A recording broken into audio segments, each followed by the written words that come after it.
There is a reason why born again believers are sick. I want to approach this from this perspective because I want to open your eyes to what's really happening to you. There is this thing that's happening in this social media space that we are all a part of, we all participate in, and we all look at that it's a part of our lives now. And there is something happening within this social media cyberspace that is detrimentally dangerous to the believer.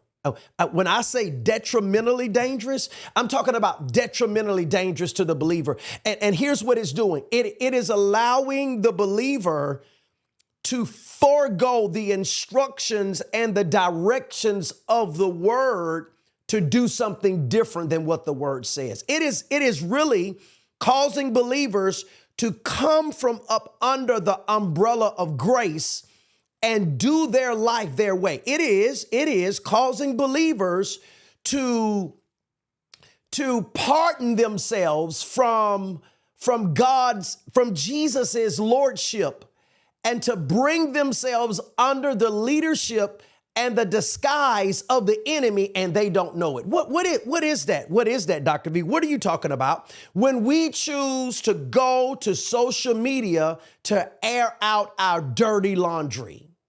Wow. I'm going to say it again. We have podcasts that are centered on airing out people's dirty laundry, and they call them Christian podcasts. You don't find that nowhere in the Bible. You don't even find Jesus doing it. And because it is something that can give us likes, that can give us shares, that can even put money in our pockets. Watch this, that can put a gold or a platinum plaque on our wall because we now have a certain number of people following us. We tend to go after it because and this is the sad irony, because there is even a Christian audience who are looking for the mess, who are looking for the gossip, because there's a Christian audience who will follow that.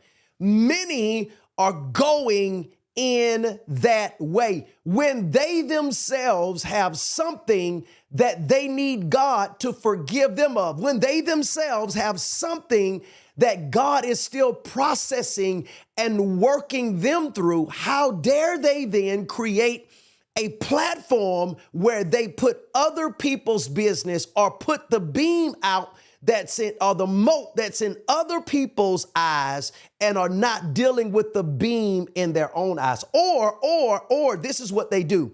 They go ahead and tell you the beam that's in their life. So you know who I am. I'm just an open book. And then they think that frees them now to talk about the problems in the lives of other people. And I'm telling you, it's dangerous. It is messing up. Okay.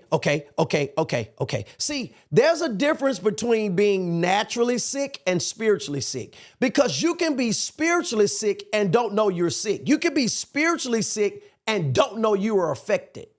Saul was spiritually sick. He was, watch this, the anointing left him. Let me run down some people that fell spiritually sick in the Bible and didn't know it. King Saul, fell spiritually sick and did not know it. He didn't know he was sick.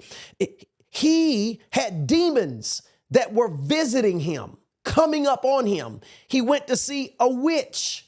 He was fired. He was sitting on the throne as king and fired for 20 years and didn't know it.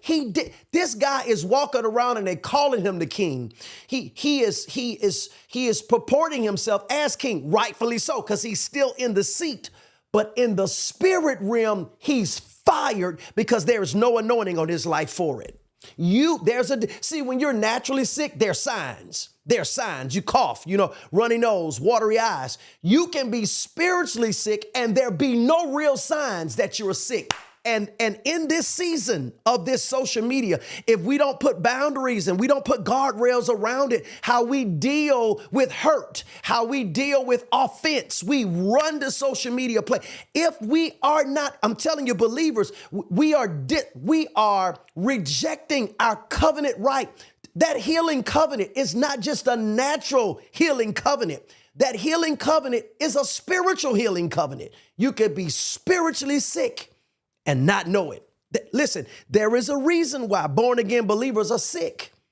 There is a reason why born again believers fare no different in look than the world. There's a reason why born again believers don't like church. There's a reason why they hold fault against people. There's a reason why believers are bitter and spiritually sick and under demonic suppression, oppression, and don't even realize it and are rebuking it. I mean, they are in their prayer closet going ham on the devil and come right out of their prayer closet and go to social media and work for him. Watch this. Here's why. They aren't responding to life the word way.